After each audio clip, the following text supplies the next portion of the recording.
12th May is International Nurses Day. Nurses make very important pillar in healthcare. Their dedication, compassion and hard work helps in patients faster recovery, and also they make doctors life easier.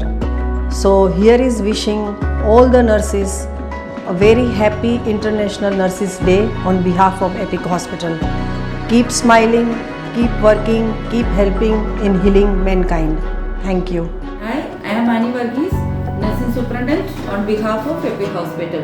Dear all, May 20th is celebrated as International Nurses Day every year all over the world. It is the birth anniversary of Florence Nightingale, who is considered as founder of modern nursing. She is also known as the Lady with the Lamp. This day is celebrated to mark the contributions of nurses to the society. Nurses gives their selfless dedication to the service of mankind. Nursing is largest healthcare profession in the world.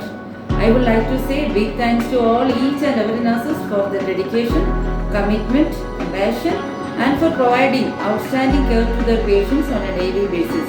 The theme for 2023 resources is Our Nurses, Our Future. International Nurses Day 2023 to focus on the future of nursing. Once again, happy Nurses Day.